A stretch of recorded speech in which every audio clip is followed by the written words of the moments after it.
What's up, guys? This is Acidic Roots. So, this happens to be Donkey Kong Country, and this is a seminal two-dimensional game here for the Super Nintendo, and I had numerous Let's Plays thrown out this summer that I was planning on doing, but I do suppose it's time to get back into that somewhat. So I'll discuss some of that as we go through the game. I'm gonna basically go through World 1, and then the next video and so on will be the rest of the game. So I've owned this cartridge since 1995. I do own Donkey Kong Country 1, 1994 really, but yeah, so I was planning on doing a Let's Play of Mortal Kombat. Frenchie and I, my roommate and I, were going to swap out doing the characters, but it turns out none of us are particularly skilled at the game, so we did not decide to do that. And really, to couple that being the Game Genie did not particularly work for it, so it's just not something worth doing.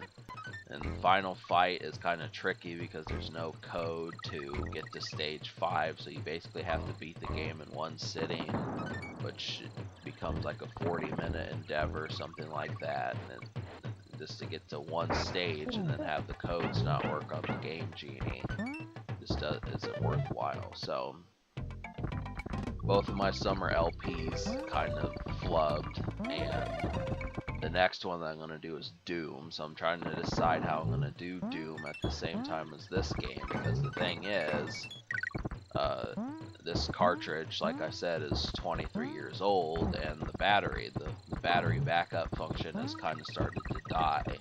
So if you noticed on this file where it said 41%, that was, I have a video game channel and I attempted to do this as a Let's Play on there, but the whole thing was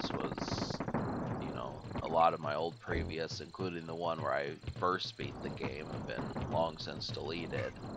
I always kept that one, but within the past 5 or 6 years it finally was lost to time. So it feels good to play through this game again. I mean, if you notice the rain and thunder effects on this game, Super Nintendo games were finally starting to implement the weather. Every day wasn't sunny. I mean, Super Mario Bros. Gave us night and snow levels, but it didn't really show the weather as it was happening. It was already over by that point, so I was glad for that. The characters, Donkey Kong's big and burly, and Rareware added the feature of him having a tie, and he's had a tie ever since. So it almost makes you wonder if DK is the working class ape. He might as well be. But his personality in this game is this, he kind of looks as if he is just taken aback by everything. So you don't see him with a frown on his face or anything like that. So watch as I fail at this game. I kind of see now it should have been the second one, but I'll attempt to do some of those if I can remember where exactly they are. We can have fun with seeing whether or not you can detect those skill sets, but yeah, there's 5 stages in this world, and I think for the most part there usually are. But here's the tricky part for newcomers playing this game, supposing you are. Just remember that the save point is always going to be later on in the world, so yeah, that's one of the weaknesses to the game, but really, that doesn't, it doesn't really start getting tricky until Worlds 4 and 5. When I play this game, I think about 2 worlds that give me the most trouble, and one of those can be handled, but the other one, it just depends upon the way I play for the day. So those 2 stages are the first stage in the ice world, and then the stage Poison Pond. That Poison Pond in particular is the one that I don't want to do the most, but I think I could wind up doing. And The rest of the game, including World 6 and the final boss, is simple enough. I mean, I've beaten this game a good 4, 6, or 7 times, so probably more than that. I don't really remember. You know, my history with this game is, I've done a lot about this game. I think I actually liked this game more than the Super Mario series back in the day, so something to say there, but I mean, it stood strong. I mean, Nintendo's made sequels to this, but, you know, the original developer is not there, but they have attempted to continue the series going forward, and I don't really know the direction, but I've seen a couple of them, like Tropical Freeze, and then there was like another one. They're probably making one for the Switch. You know, I'd be surprised if they weren't. Like Metroid is coming back. If you follow the E3 convention program, they talk about all the new games. You know, Metroid, they're making some new games in that series, so Nintendo just, I think they have so much on their plate, they tend to forget the ones that people want, so they always manage to remember Mario and Zelda, but, you know, some of the other ones can kind of get lost. Like, I don't know if they'll do a Star Fox this time around. And my voice sounds really kind of monotone. It's because I just woke up and I haven't had a glass of water, so I need to clear my throat, but, you know, I don't have anything to drink. So I'd have to, I do suppose there's a Powerade beside me over there, but there'll be a couple minutes of silence, so I guess I'll do that.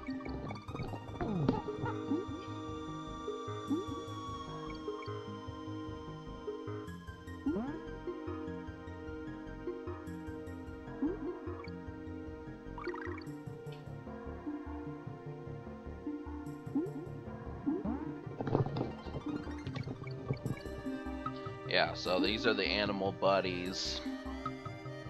I'm gonna try to get these at least a couple times. They don't appear in every stage, but you can count on this guy to be in damn near every water stage. He's really useful.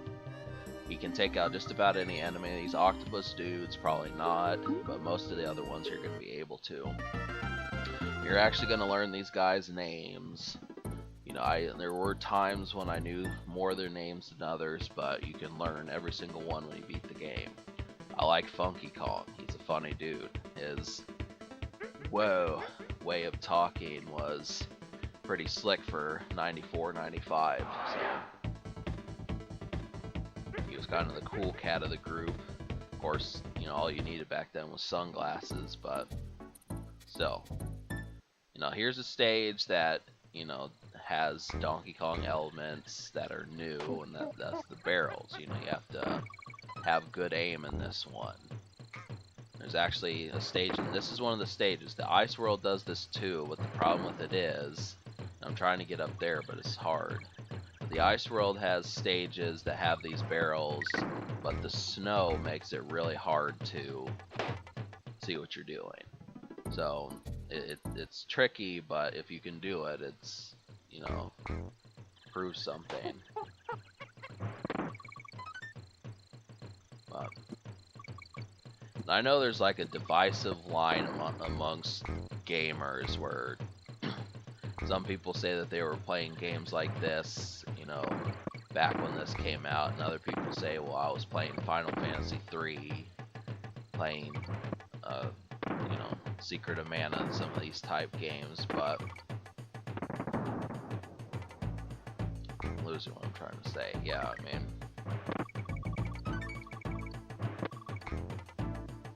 this is the second best selling game for the old Super Nintendo, and I think it actually sold like 9 or 10 million copies, which Super Mario World sold like 20 or 23. Maybe Super Mario Kart beat it, but other than that, this is in the top 4. So, you know, how many folks actually fucked with this game? I mean, a lot of people will talk about, you know, the Nintendo Power stuff that happened, and, you know, there's just a lot of big promotion going on with this game, so. But I'm was trying to think of my last memory. The last time I played this game was probably at the start of year 1 of my channel. I played this game somewhere in 2015, back when I still had plans to do a video game channel, but ultimately that kind of fell short. Like at the start of year 2, I just started losing. Like I was playing Super Mario Bros. 3 and I just fell apart. So now I just do them on this channel. Ever since February of this year, I've been doing at least Super Nintendo games, but